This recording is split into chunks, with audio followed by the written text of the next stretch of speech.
Good morning. This is a vibrant and busy time at First Unitarian Universalist Church of Austin. So before we formally begin our worship service, I'd like to invite you to lend your attention to a few brief announcements that will let you know about some of the ways to get involved in the life of the church. One important way First UU lives its mission to do justice is through our monthly special offerings.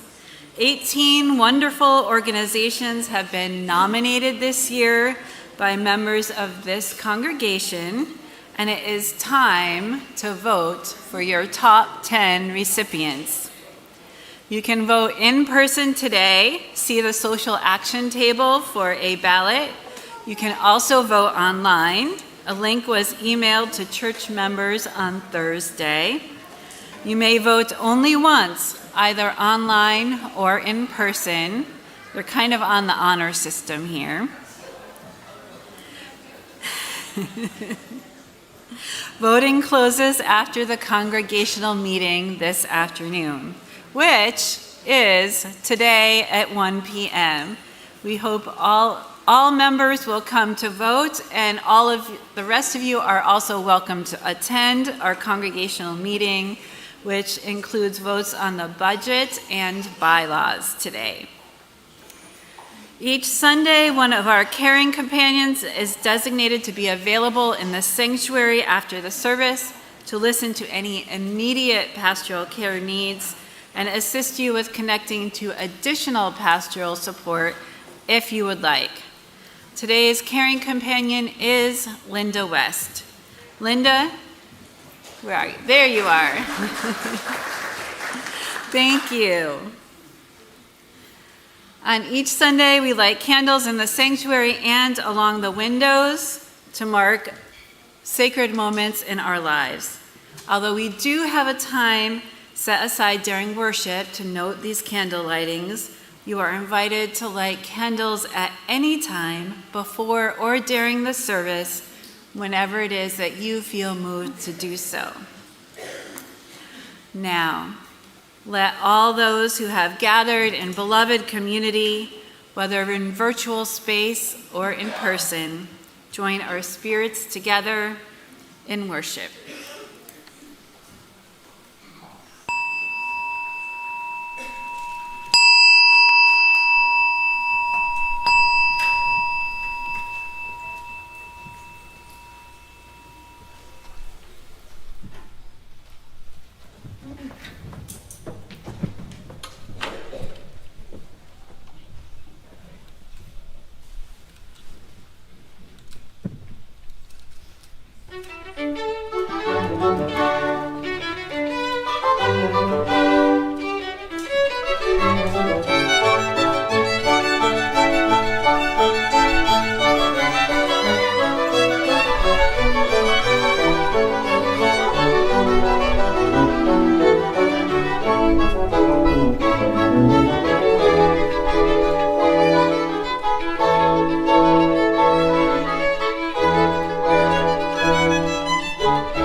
Good morning.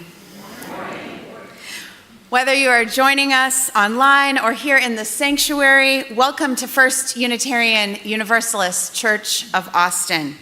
We are a spiritual community dedicated to a free and responsible search for truth, meaning, and beauty. I'm the Reverend Erin Walter, your sabbatical minister. I use she, her pronouns, and it is a joy to be with you today. Our extra special thanks, I'm just almost at a loss for words over the beauty of the music that we will have today.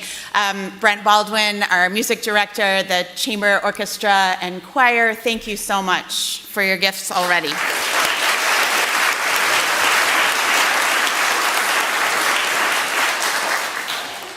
I especially want to welcome you here if you are new to our congregation or joining remotely. If you can, please say hello in the comments online or after the service. We really want to know you. We invite you to fill out an online visitor form. austinuu.org is where you go to find that. Simply click on worship, which I learned in seminary is not just about putting something on a pedestal, but about celebrating what is of worth. And we really believe that it's worth taking time to get to know you. So fill out that form at austinuu.org, worship. Whoever you are, wherever you come from, wherever you find yourself on your life's journey, whichever pronouns, ancestors, abilities, or disabilities, whether you walked in, rolled in, or joined in, whomever you love, and especially whomever you love, you are welcome here. We come from a long tradition of seeing the spark of the divine in everyone. That's what universalist means, a universal divine here on earth together. So in that tradition which lives on in us, I invite you to greet the holy and say good morning to those around you.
It's time to open presents. Let us keep up that spirit of warmth and welcome in coffee hour after the service, and then again back here at 1 o'clock during the congregational meeting. Now, I have a box here that says open first. Our theme today is, it's the gifts of presents. So we're unwrapping the gifts of presents. That is a gift for those of you who like puns, and a lump of coal for those of you who don't. I'm sorry. But this one says open first, so I'm going to find out.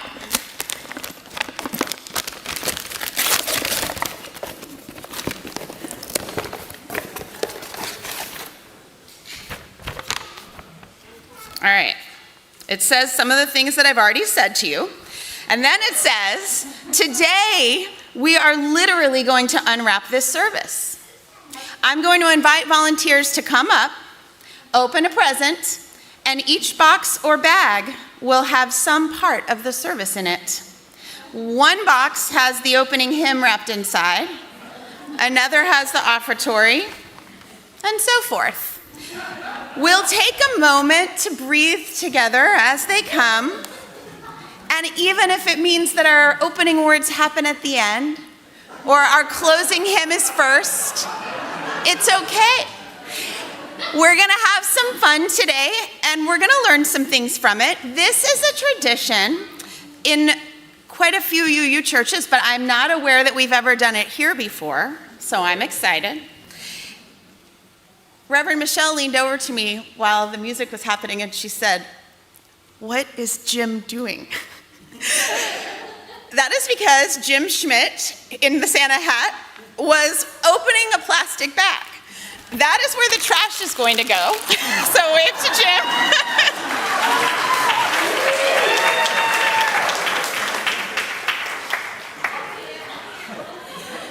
Thank you. Jim is the father of another Unitarian Universalist minister, so he's used to keeping it weird. Thank you, Jim. All right, there will be instructions, and all things by consent, friends. So whoever chooses to open can also choose whether to read the thing themselves, like to do the reading, or hand it over to Reverend Michelle or me. If you want to participate, you can. If you don't want to, you don't have to. So I invite you, along with the ministers and musicians, to let go of the need to know or control what comes next this morning, and instead be present to the mystery and spontaneity alive in our lives. May we strengthen our muscle for being present with assurance that mysterious and wonderful things await us. And if something goes wrong, we will get through it together. Welcome to worship. Let's begin. Is there a volunteer willing to choose a first gift? Nick.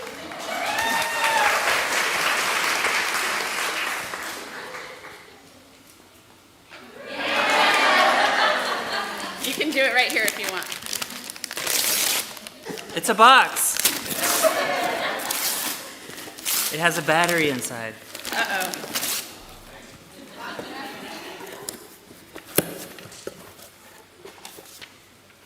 Oh, look, how convenient.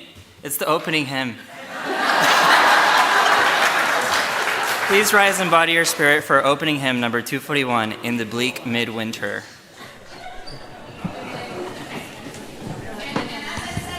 This gives us time to rise, to find our spirit for singing, because our wonderful tech team has to find those slides during that moment. Thank you, everyone. Last line. Number 241, I think he said.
beautiful. May I have another volunteer? And I'm also willing to come to you. Okay, come on up. I've got one in the back.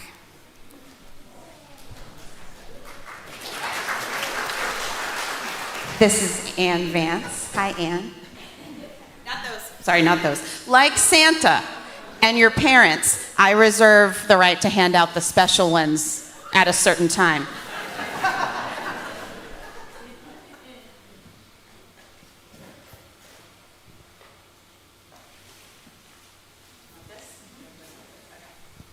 These are the closing words.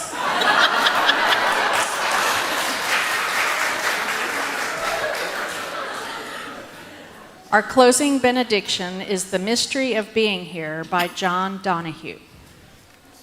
May you awaken to the mystery of being here and enter the quiet immensity of your own presence. May you have joy and peace in the temple of your senses. May you receive great encouragement when new frontiers beckon. May you respond to the call of your gift and find the courage to follow its path. May the flame of anger free you from falsity.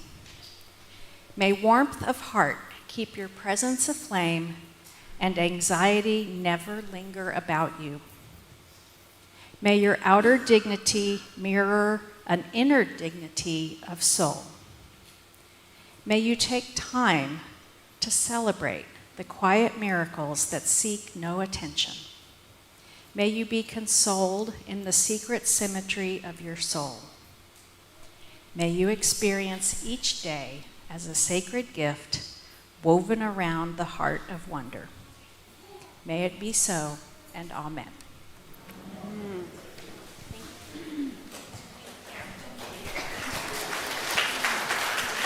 Okay, who's next? Ooh, come on up.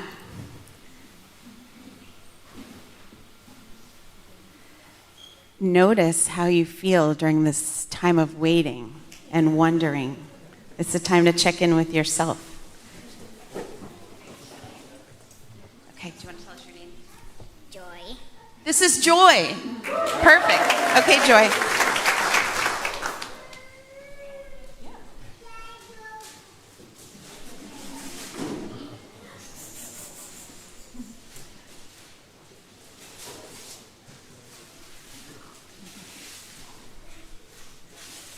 You're doing great.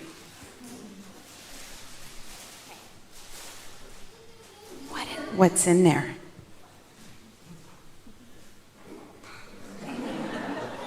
This is fun.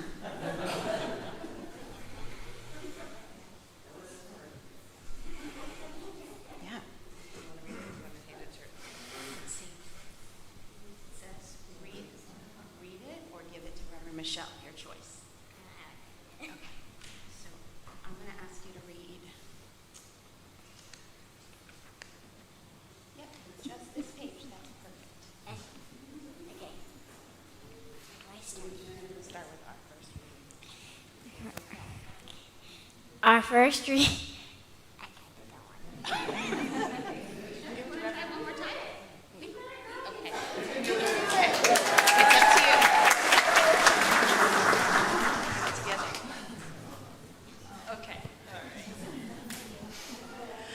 Our first reading is Mysteries, Yes, by Mary Oliver.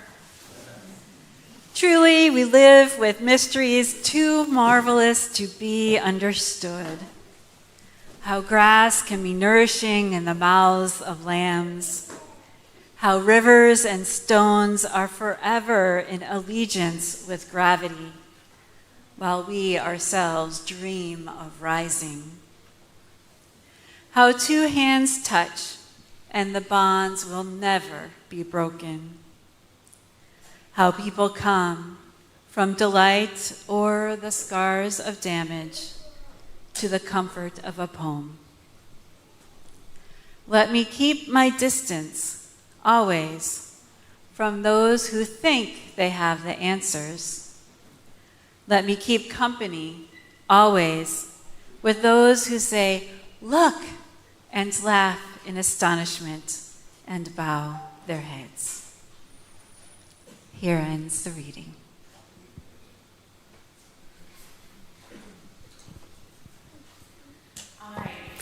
Brent Baldwin, we celebrated how many years for you this time? 25?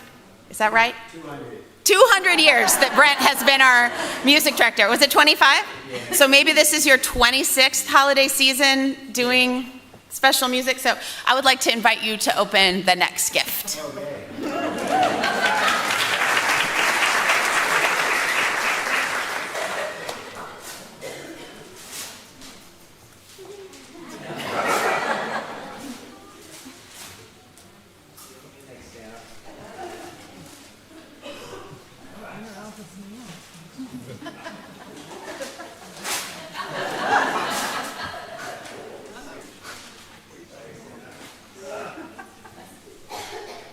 Oh, it's an anthem. I get to work.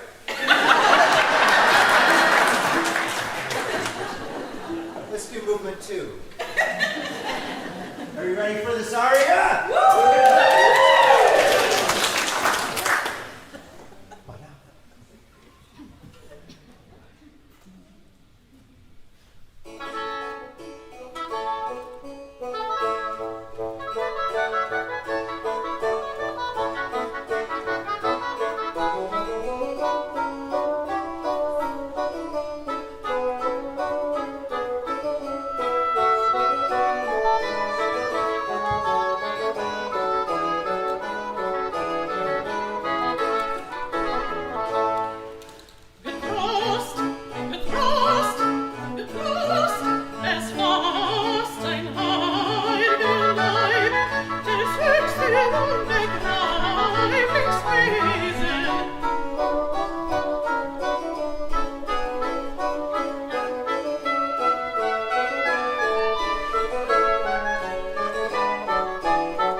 Now from our staff person who's been here the longest to a person that we're going to miss very much, Kinsey, our Director of Religious Education. If you are practicing the spiritual practice of reading your email, you know that she is about to move to the Pacific Northwest. We love you. We're going to miss you. We're so thankful for you.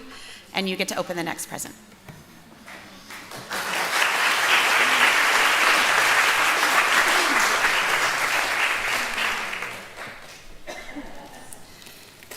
Kinsey was also the one with the presence of mind to think about having a trash bag, so thank you. If it were just me, we'd just have paper all over the place. This is harder than it looks.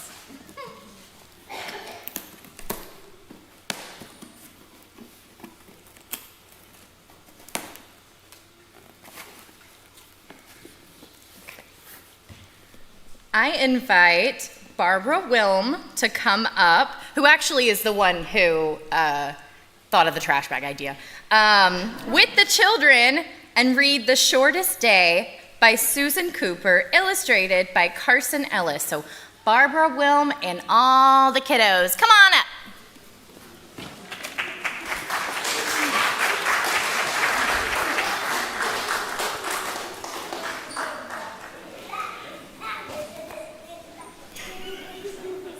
All right. Where do I sit? Yeah, that's fine. Hi, good morning. I'm Barbara Wilm. I use she, her pronouns. I'm wearing a black dress with flowers. I have short blonde hair. And let's just say that I'm of the age where you're highly likely to see me with a pair of sunglasses on my head, some readers on my face, and I may be looking for one or both of them. Okay, let's see what our story's going to be today.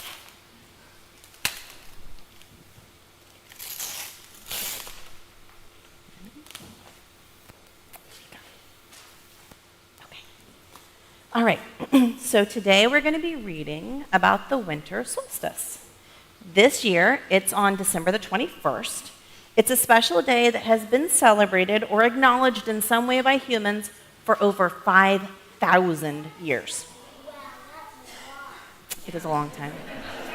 It marks the beginning of winter, excuse me, and although it has 24 hours like every other day, people call it the shortest day of the year because it has the fewest hours of sunlight. So it's like a longer night and a shorter day, and it's the shortest daylight of the year. Since it's a dark, cold time of the year, it might surprise you that people have actually been celebrating it for centuries. While I read, I invite you to listen for ways that people in the book celebrate or specific things that they do during this time. If you hear one and you want to give a thumbs up, that'd be great. And then at the end, we'll just collect them, and at the end, we'll talk a little bit about why they celebrate. Okay, now that our brains are ready, let's read our book, The Shortest Day. Also, pay careful attention to the illustrations. I just love the artwork in this book. We could call it the longest night also.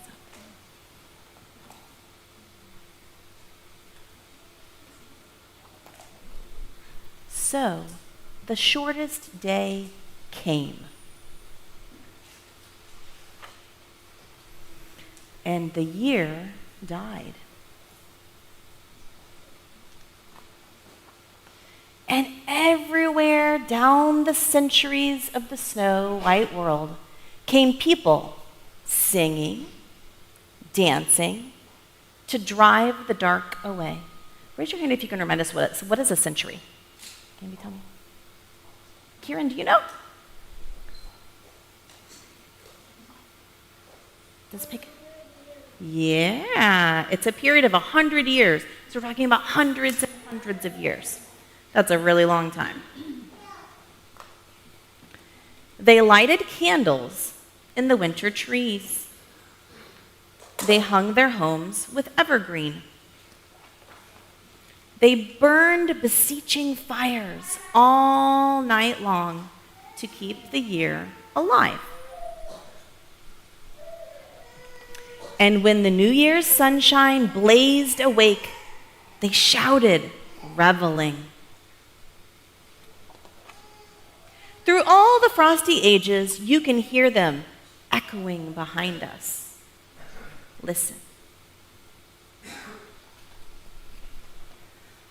All the long echoes sing the same delight, this shortest day, as promise wakens in the sleeping land, They carol, feast, give thanks, and dearly love their friends and hope for peace.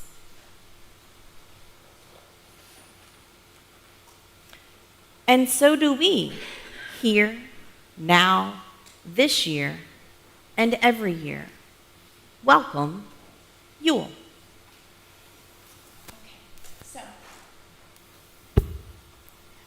So, for many centuries, people have chosen not to just fear the darkness, but to keep light and hope with them and to gather in community during this darkest time. People were celebrating and welcoming the light that they knew was coming. I really love the last couple pages of this book, beginning with "As promise wakens in the sleeping land." For me, it's a great reminder that when we may feel like it's a dark time, if we're unsure or sad or fearful, that it's important for us to remember that dearly loving our people and hoping for peace is not only maybe a strategy. Thank you, baby. Not only a strategy for getting through tough times, but that I think that love and hope are essential tools that we can carry with us always. So, I will tell you, the author's note at the end of this book talks a little bit more about the Yule celebration, and I have another book. I used to be a teacher. That gives a little bit more about the science of changing seasons and details some other specific worldwide celebrations throughout history about during the winter solstice time. So I'll put it on the family Facebook page if anybody's interested. Thank you so much for sharing the story with me today. As we sing the children out, we're going to go and have an optional solstice activity to do.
How about a volunteer from this side?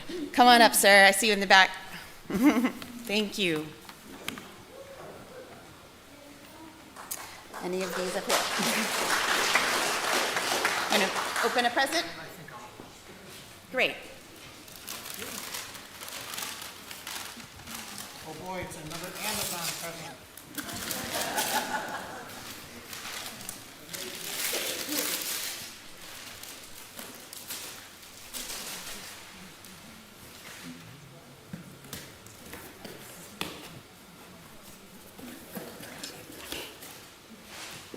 Would you like to tell us? Sure. It's affirming our mission statement. Okay. You want the podium, or you can come right here? One of the things that binds First UU together as a religious community is that the congregation has a common purpose. For First Unitarian Universalist Church of Austin, that common purpose is our mission. The congregation wrote it together, and every Sunday, church participants say it together so that we may more readily carry it with us in our hearts throughout the week. Let us say it together now. Together, we nourish souls, transform lives, and do justice to build the beloved community. Thank you. Thank you. Would you introduce yourself to those who don't know you? Yeah, I'm John Colburn. Thank Nice you, to see John. you. Thank you. And I'm going to follow John back to near where he was sitting, because I saw Michael West raise his hand. It's no secret, Michael West was the youth advisor when I was a high school student in this church. So when you raise your hand, I'm going to come to you. You can open this one.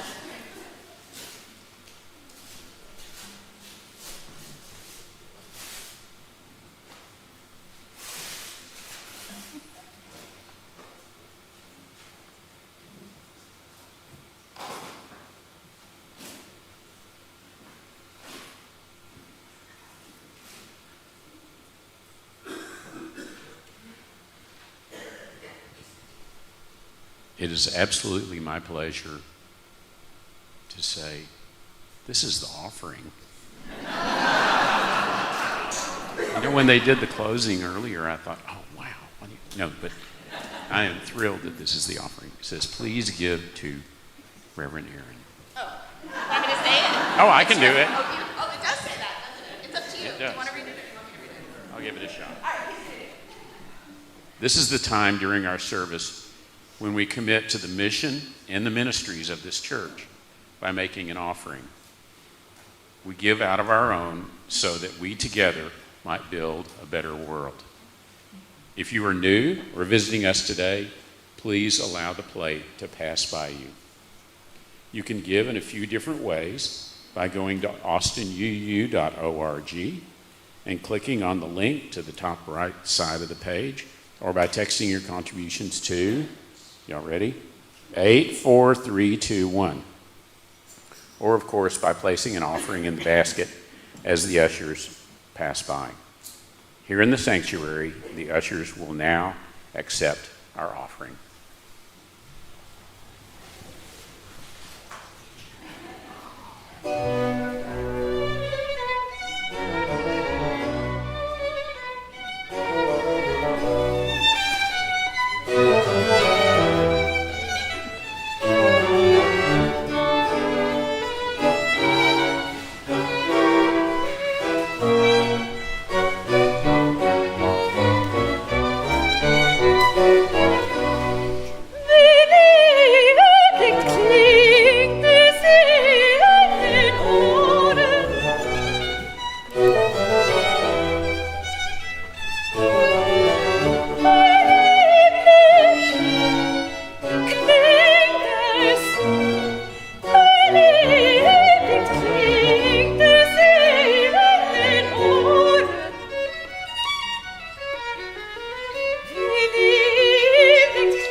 Guess what time it is?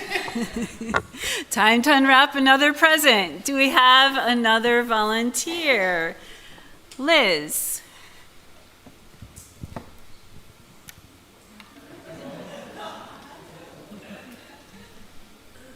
I've been instructed to get the biggest one.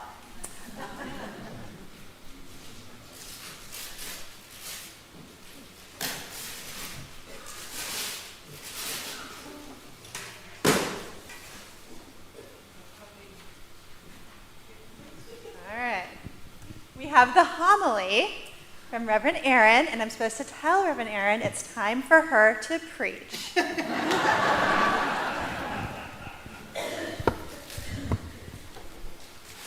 Thank you, Liz. So, a couple of weeks ago, Reverend Michelle and I were in the minister's office commiserating and catching up on the life of the church, and that is one of the best things about being on a ministerial team, is you're in it together and just being together in those moments of sharing about our struggles, about our joys, instead of over email or text, but to really be together. And it's in those luxurious moments when something magical might sneak in. In this case, I said to Michelle, in seminary, I used to be so creative about worship planning, walking meditations around the sanctuary, dancing. I just don't have the energy for that kind of creativity these days, and that's okay. We do what we can do. We do what we can do is one of my favorite mantras, and I believe it. But of course, the universe heard me and sent the unwrapped service through a colleague's Facebook post. And here we are. A few days later, we found ourselves gift wrapping, making a party of it in the minister's office. Now, gifts aren't really my love language, and I'm terrible about waiting until the last minute to shop. And I find myself wrapping presents usually alone in my room on Christmas Eve, muttering to myself and looking for the tape and feeling resentful, mostly toward myself, that I did this to myself. So it was with incredible gratitude that Reverend Michelle, her spouse, Reverend Micah, Reverend Michelle's mom, Nancy, and Kinsey all offered to wrap gifts for this day together. Yes. It's hard when a team member leaves, so I want to say a special note of how nice it was to have Kinsey in the room. She wrapped one present, and then she said, is it okay if I just sit and get some work done while y'all are wrapping, just be here? And absolutely yes. And we learned in that time that we have a shared favorite song, so we get to dance around a little bit, and now I have that memory. I also want to thank Brent and the musicians and the tech team again for being a part of this unwrap service, which is a particular curveball for you. Thank you for your talent, your openness, and the clarity of when it really isn't going to work to just wing it. So friends, you never know what your presence may offer someone, what a gift it may be. And you never know what staying open and present to the mystery of the universe might bring you.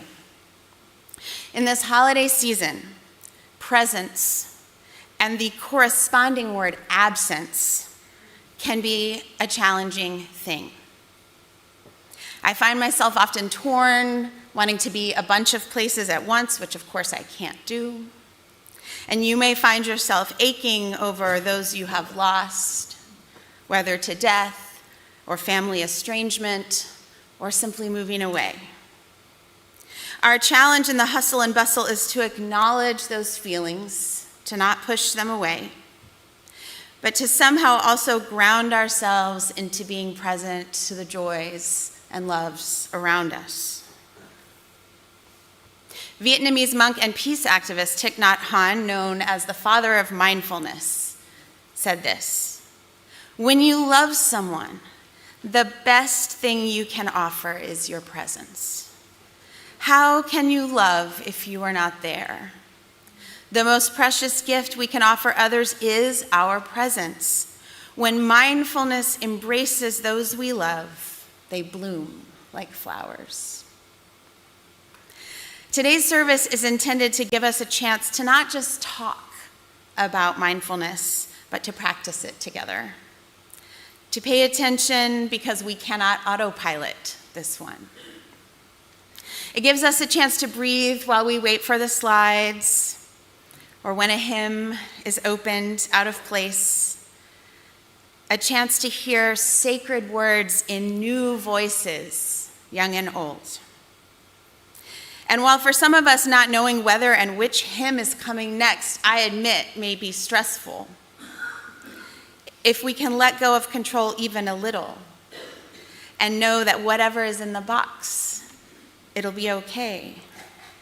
I hope that that knowledge will serve you well during the holiday season and what's to come in our world in January and beyond. And this call to live in the moment is not just modern spirituality or self-help, but ancient wisdom. The Chinese philosopher Lao Tzu, born in 571 BC, wrote, "If you are depressed, you are living in the past. If you are anxious, you are living in the future. If you are at peace, you are living in the present." That may be an oversimplification given what we know about the body and chemicals and the brain, but still, I think those are wise words. So I hope you've been paying attention to where the service might be affecting you and giving yourself a chance to ponder now or later why you might be delighted in some spots or stressed in others, and how you might apply that knowledge to your daily life.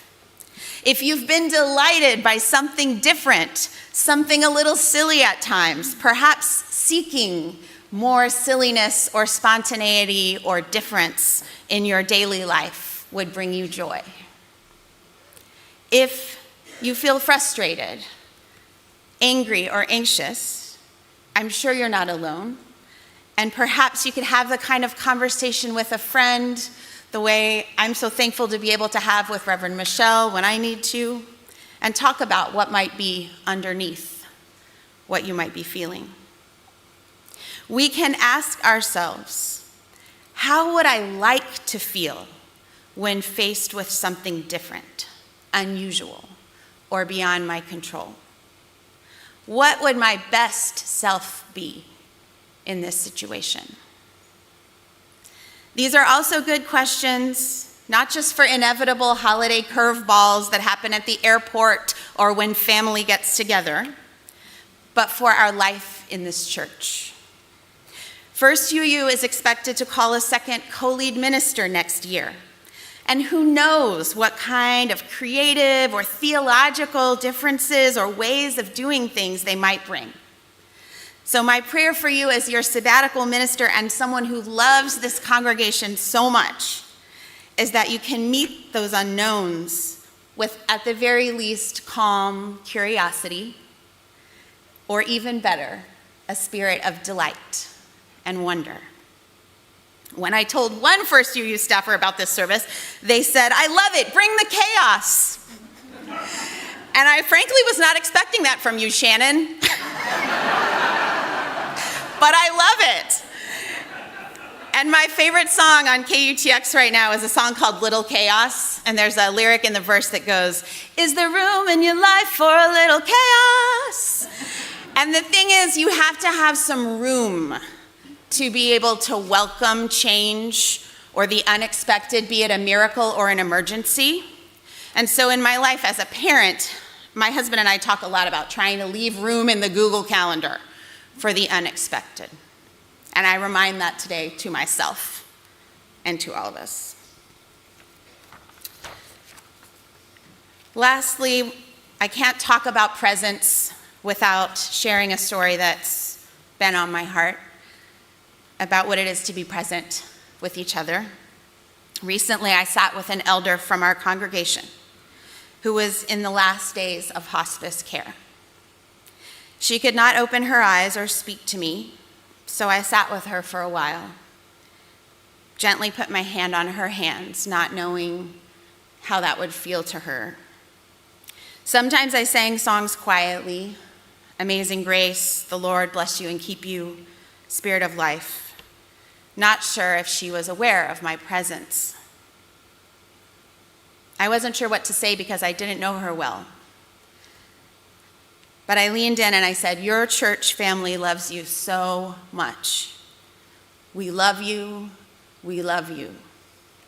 And to my surprise, she nodded very clearly, twice, at those words, the only movement in my visit. The poet Maya Angelou famously said that people will not remember what you say or do, but they will remember how you make them feel.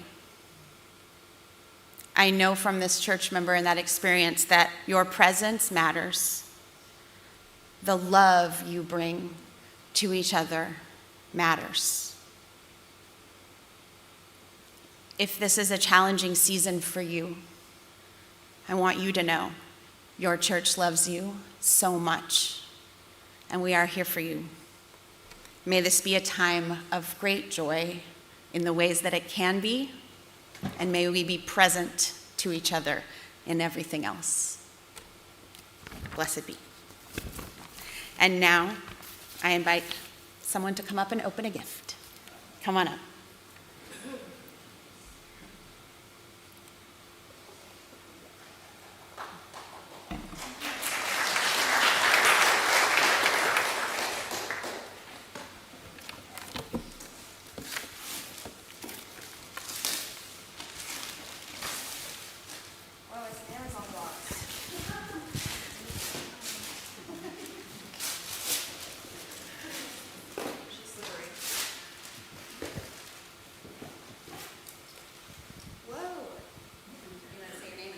Okay, my name's Izzy, and it says candle lighting. Reverend Erin reads, Reverend Michelle lights candles.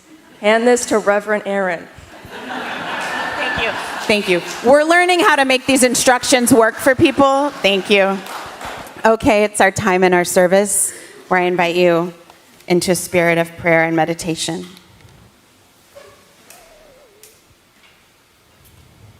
Take a breath, maybe two. Again, knowing that your presence matters. At this time, we invite you to light candles on our candle walls for your joys, your sorrows, someone you might be remembering, or just because it's beautiful. Or you may stay seated in meditation and prayer.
And now we light one last candle for all those for whom there is no one to light a candle.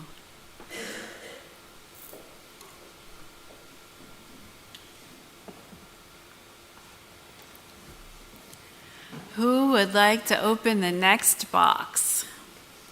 Any volunteers? Right over here. Melanie. This is Erin's mom. Come on up.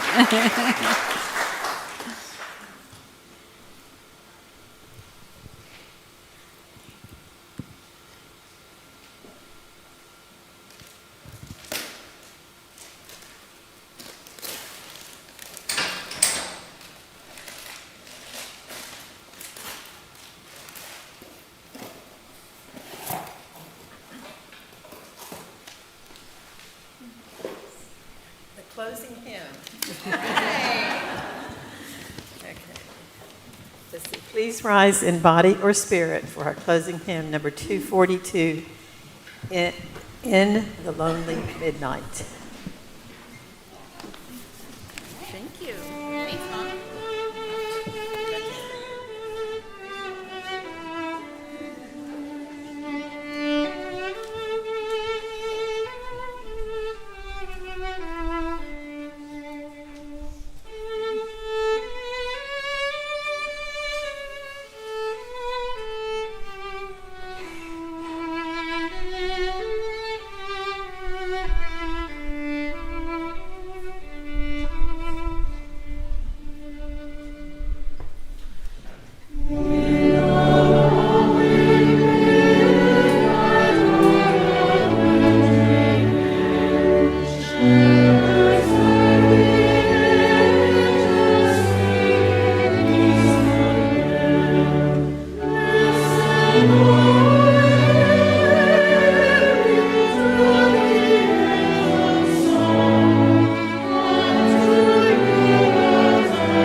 I happen to know that one of those boxes contains something we already did, so there's really just one left. Would anyone from the musicians group like to be the opener? What do we call that, a choir and an orchestra? Yes, okay, I'll come here. Find out which one is the real one.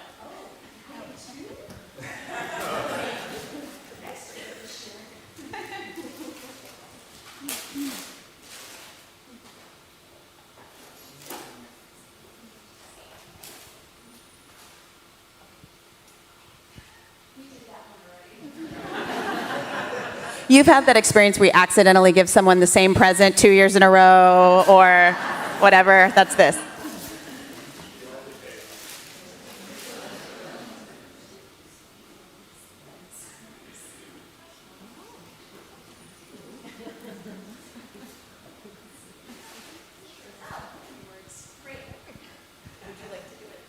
Sure. Is it just all this? Okay, awesome.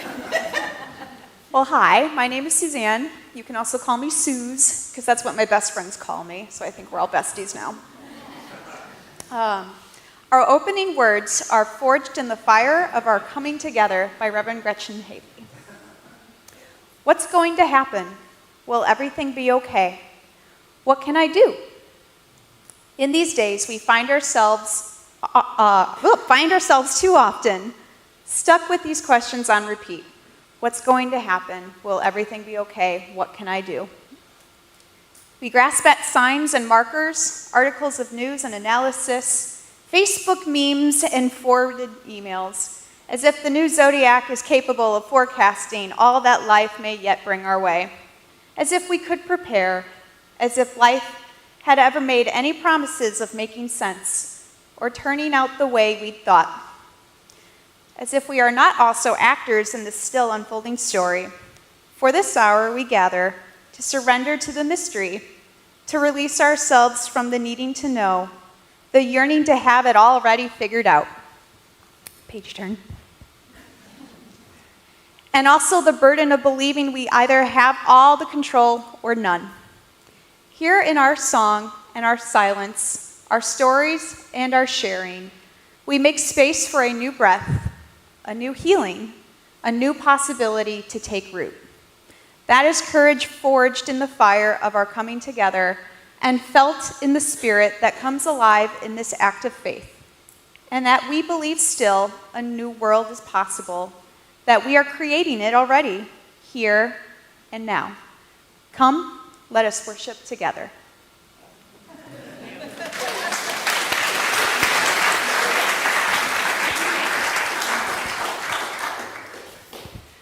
Erin says I get to open the last one.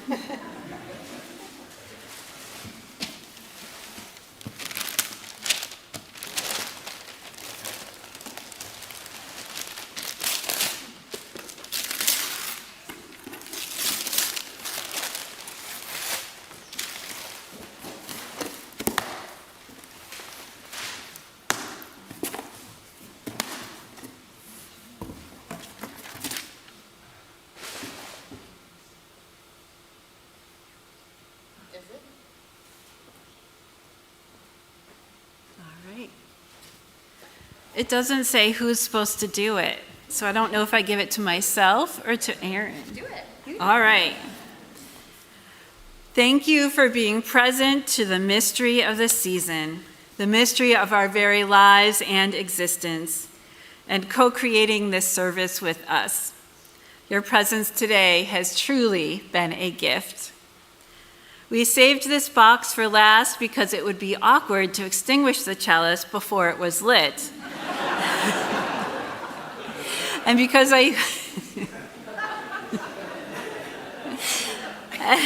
we always have our words of blessing ringing in our ears and hearts as we leave this place. I don't think we lit it. So we're going to light it, and then we'll extinguish it. And thank you so much for being a part of this, the first time we ever did an unwrap service here.